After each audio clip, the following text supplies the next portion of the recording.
All right, good afternoon everybody. Hello, thank you for having me here. And thanks Richard for inviting me.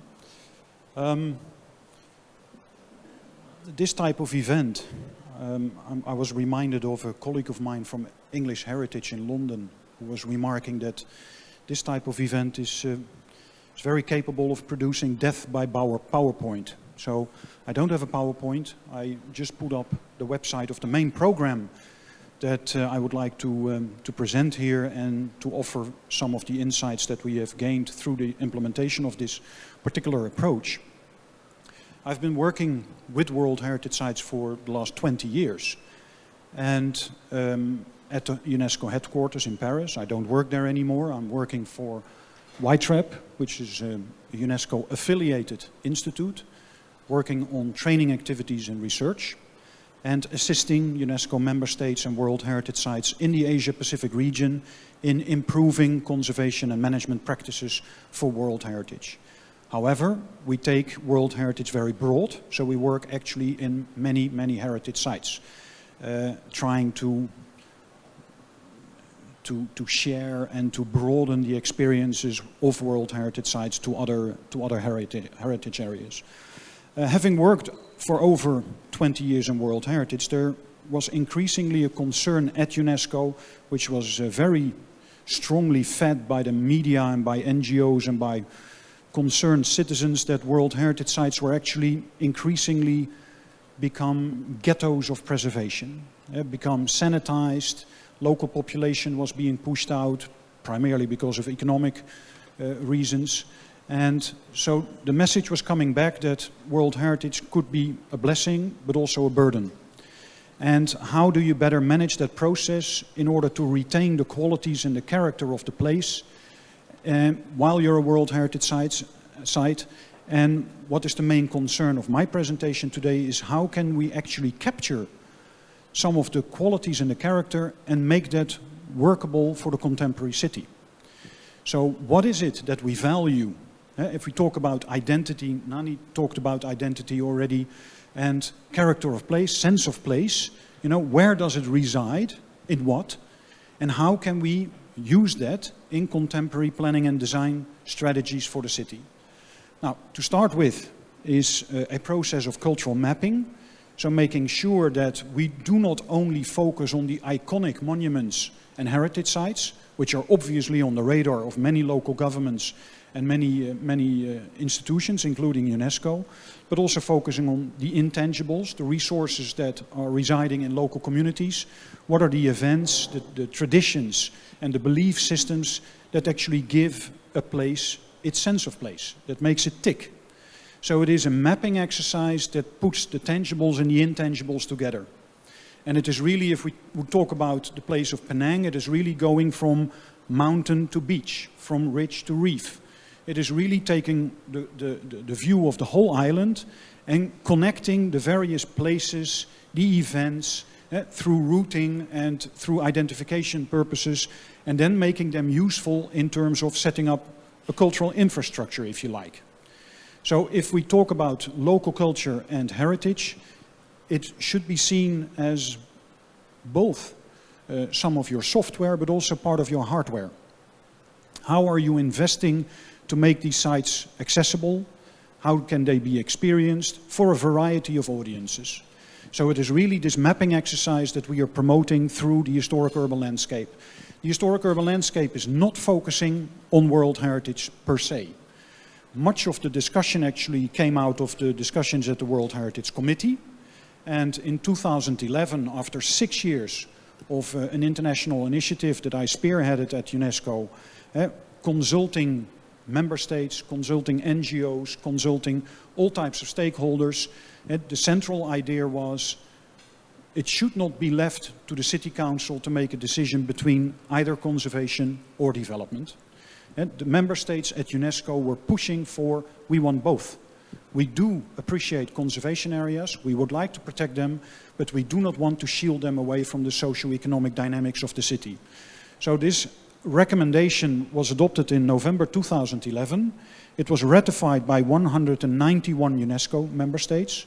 And by that sense, it has become a universal standard-setting instrument.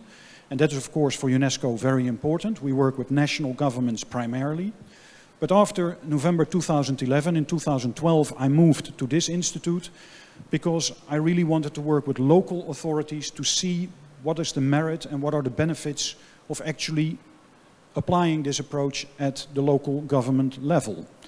Now, coming to Asia was an obvious choice because the dynamics here in the city are probably the strongest in terms of any place anywhere in the world, although Africa is a good competitor. And then moving to Shanghai, moving to China, where urbanization is, of course, an absolute key aspect of what is happening at the policy level. If we can demonstrate what are the benefits of applying this, if you like, an holistic approach to how heritage and culture can be put to use and put to benefit of the contemporary city, then I think it would have multiple benefits in the region. For one thing, going to the city government in Shanghai to tell them to take a look at how Paris is organizing itself is not going to work. The people in the Asian cities will understandably argue like they're European cities, they're Latin American cities, we are Asian, and there is a whole different dynamic and a whole different culture that is the context in which we should be looking at. Since the beginning of 2013, we've been developing cooperation agreements with local governments in India, in Pakistan, in Australia. I'm in discussion in Indonesia right now. I went in January to Jakarta, but Bandung has shown an interest in being affiliated to the program. And I was just talking to the colleagues here in Penang, Georgetown, that perhaps they could also be thinking about that. What are we doing? It is really client-driven. What you feel should be the role that World Heritage play, what should be the role that World Heritage plays in the contemporary city, that is the point of departure. And with that, we will work in the fashion that Richard is displaying here very well, bringing in a series of partners, if you like, to think strategically with you along that road. But the point of departure is local culture and heritage and how it can be used in strategic planning and design. For instance, one of the more advanced cities is Ballarat in Australia. Ballarat is perhaps not well known in the heritage field, certainly outside of the Asia-Pacific region. They developed what you have in terms of the Penang paradigm. They developed the Ballarat strategy, but I think probably a fundamental difference is that the Ballarat strategy was completely citizen-driven. It was through a process of participatory planning and community consultation that this strategy has been developed. Now, the key advantage of that, obviously, is building trust between the local city council and its citizenry and creating a very strong sense of ownership with regard to the Ballarat strategy. So when thinking about what are you going to do with your Penang paradigm, one obvious field to think about is how has the consultation been with the people in Penang? Do they know what it is all about? Do they know about all the insights and the ins and outs of the Penang paradigm? And how are you going to give them what kind of role in its implementation? And that is something that I think Ballarat has done outstanding, and it has received at least 2 awards, one at the planning level and one at the preservation level in the state of Victoria in Australia. We're working with the World Bank in India, where the World Bank has been requested by the government of India to re-engineer the urban renewal mission that is going on, that has been going on there for quite some time. The urban renewal mission is a $20 billion investment program by the government of India to make cities more livable. After the midterm review in 2010, it turned out that only 40% of the funds had been disbursed. And of that disbursement, it was all in infrastructure development, sewerage, flyovers, airports, and so on and so forth.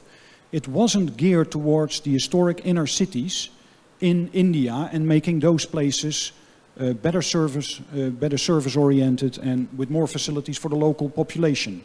So when the World Bank started to re-engineer the urban renewal mission, we were asked to bring in some of the thinking with the historic urban landscape. And what they've been doing is linking the profiling of the city and the cultural mapping in terms of its tangible and intangible assets in locating those to local communities and pockets of poverty. And it will be not a surprise that in many historic cities in India, the most valuable in terms of cultural historic value are also pockets of poverty in the city. And the World Bank is now making the case for targeted investment in services and facilities that makes use of the cultural and heritage assets, and thereby immediately services those poor local communities in doing so. So it's very advanced, and we're very happy that the World Bank is actually implementing this particular approach. We are going to work 3 weeks from now in Cuenca, in Ecuador. And we take the Pacific region in a very broad sense. So Ecuador on the other side of the Pacific Ocean, we are helping Cuenca as a World Heritage City as well. And it has experienced difficulties between its engaged citizenry and the city council in implementing some of the more strategic infrastructural projects. It has a very passionate citizenry, probably very much to what is existing here in Penang. And we are going to organize a visioning conference together with the city council. And this visioning conference obviously is a very well-structured public event where we are going to ask the people, what does World Heritage mean in the case of the city of Cuenca? What does it mean for you? Has it made any difference since it was inscribed? And since Cuenca is looking forward to its 2030 strategic development plan, what is it that we don't want to lose when we develop the place? And I think that's the key question that perhaps many of you should be pondering about. When we talk about preservation and conservation, we could take a very classical conservative approach, but I think that if we put it into the development sphere, what is it that we would like to retain when we further develop the place? And that is a conference that we are going to organize with Cuenca in Ecuador. Perhaps my last thing that I would like to share, because it was related to one of the questions that Richard put up for us. When we think about public-private partnerships, could we think of good examples? Some example that I've been writing about in several academic papers is the case of Stadsherstel in Amsterdam. And Stadsherstel translates literally as city repair, but I believe that the English name that they use is City Renovation Inc. And it's a for-profit company, but it was established in 1958. And it was directly involved in the post-war reconstruction of Amsterdam after the bombing during the Second World War. And like in many historic cities in Europe, in the beginning of the 1950s, there was this massive drive to modernize the historic inner city and to do away with lots of the historic environment and to plan modernistic buildings and infrastructure. Due to the massive resistance of local people, it was completely overhauled, and Stadsherstel, City Restoration Inc. was established by enlightened banks and investment companies and insurers, and it's probably a good case of what we now would call corporate social responsibility, even before the term was coined. And big banks and insurance companies have pooled money, and they are using subsidies from the government, both at the local government level and at the central government level, dealing with housing, dealing with affordable housing in the city, to buy properties, restore them, and put them out on the market and rent them, lease them out. So it's building up a portfolio now consisting of more than 500 buildings, so it's in operation for close to 60 years. And many of the key monuments and spaces inside Amsterdam, which is now also a World Heritage Site, are actually owned by this company. And it's an independent company, but it's a sort of an endowment fund, a revolving fund that has been established. And the money that is being made with leasing out and renting out these historic properties is invested back into the company in buying more properties. So it's already in operation for more than 60 years, and in my view, one of the most successful public-private partnerships that goes beyond small NGOs and small charities that are involved in conservation. Happy to share some of these experiences and to talk to people about more of the details of the historic urban landscape.